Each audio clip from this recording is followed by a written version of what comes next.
Naghihimala pa ba ang Diyos? Cessationism. So, ito po yung ating pag-aaralan ngayon at maraming haka-haka, kuro-kuro na may mga naniniwala pa naman na talagang tunay na naghihimala ang Diyos. Yung nagsasalita sa iba't ibang lingwahe, yung slang, yung papalayas, minsan kapag nakakarating ka sa ibang churches, yung tinutulak na tutumbahan sila kung anong ginagawa, sumusukan, nagsasalita ng iba't ibang wika. So, may mga tao na meron pa naman naniniwala pero may mga tao na hindi naniniwala din at ang tawag sa kanila ay cessationism.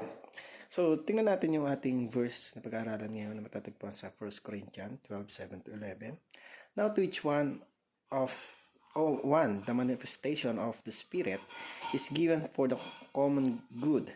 To one there is given through the Spirit a message of wisdom, to another message of knowledge by means of the same Spirit, to another faith by the same Spirit, to another gifts of healing by that one Spirit, to one miraculous powers, to another prophecy, to another distinguishing between spirits, to another speaking in different kinds of tongues, and to still another the interpretation of tongues. All these are the works of one and the same Spirit, and that distributes them to each one just as He determined.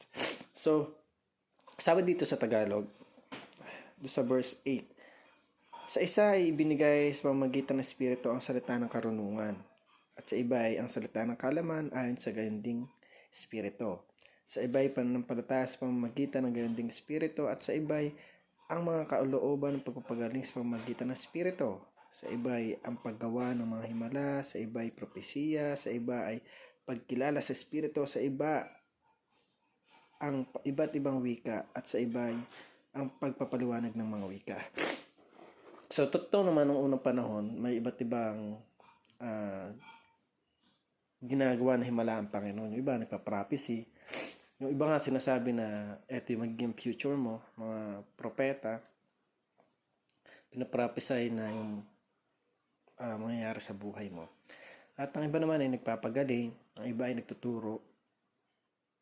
Maraming kaloob ang nabinigay ang ating Panginoon. But, sinasabi dito na marami yung naniniwala at marami naman yung hindi naniniwala. If you ask me, I think yung himala na ginagawa ng ating Panginoon, meron naman talaga at iba't ibang kapamaraanan. Maaaring gumagamit sila ng mga doktor or pwede din naman na talagang sa pamamagitan ng kapangyarihan ng himala ng ating Panginoon.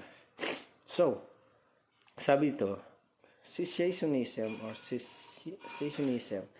A cessationist is someone who believes that certain miraculous spiritual gifts cease when the apostles died and scripture was complete. Sabihin na naniniwala sila na once na wala na yung paniniwala nila na yung mga bagay na nangyayari dati hindi na nangyayari sa kapanahunan ngayon. At simula nung na-complete yung scripture ay hindi na yung nangyayari. So, sabi dito sa ating unang katuruan, cessationism teaches that miracles, prophecies, and tongues cease after the apostolic era. So, yung paniniwala ng mga cessationists na nangyayari siya noong unang panahon sa Old Testament. But for now, hindi na sila naniniwala na nangyayari pa ito. At alam mo naman na marami tayong makikita, even the churches that we belong from the past. Talagang, even may naka-experience ako ng mga ganyan, marami talagang tao, maraming members sa amin yung gumagawa pa rin ng ganon. At for me, sometimes, I ask myself kung ano ba yung nangyayari. Totoo ba na nangyayari pa rin ito? And sometimes, nag-doubt nga ako na parang style na lang nila yon, nakasanayan na lang nila yon, pero to be honest ay wala naman talaga na nangyayari. So, we have different opinion man about that. So, number 2, cessationism health balance extreme practices. So marami namang tao yung naniniwala sa meron pa rin naman yan sa panahon ngayon yung mga extreme, di ba? Sila yung talagang kapag nagpalayas ng, di ba, may makikita tayo sa mga TV, yung nagpapalayas ng masamang spirito na talagang inislay nila, tinutulak, talagang tatalsik sila.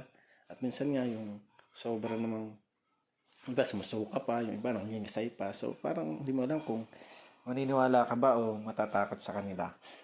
So sometimes it is very doubtful, or it is doubtful. Number 3, cessationism itself can be an extreme belief.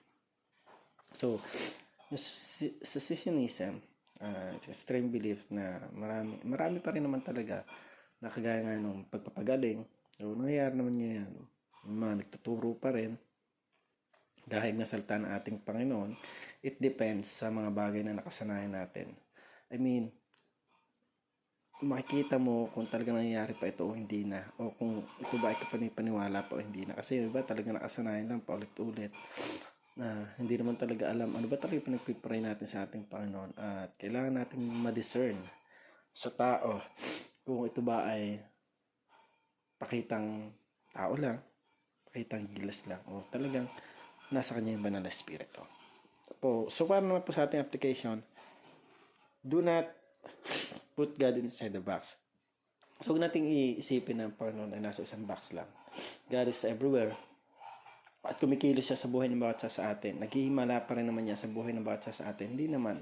I mean, naghihimala pa rin siya sa iba't ibang kapamaraanan. So, ating ng iba, yun yung feeling nila na talagang doon ang naghihimala ang Diyos. But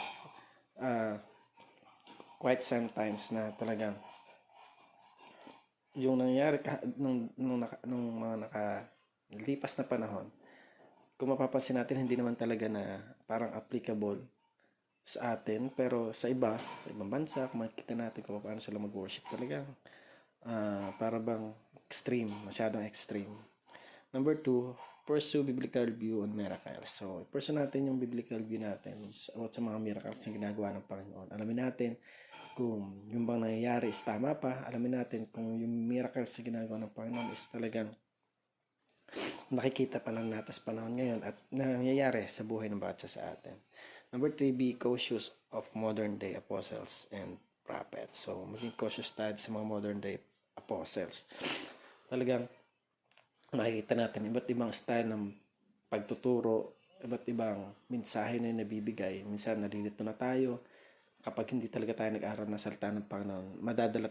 Madideceive tayo sa mga paniniwala na hindi karapat-dapat sa harapan ng ating Diyos. So dapat tayo bilang sumusunod o nagtitiwala sa Diyos, makita natin yung kahalagahan ng pagbabasa, ng karunungan, ng kaalaman sa salita ng ating Panginoon para patuloy tayo na magkaroon ng tamang landas na dapat nating lakaran. So again, thank you for watching this video. I hope you learn and God bless you.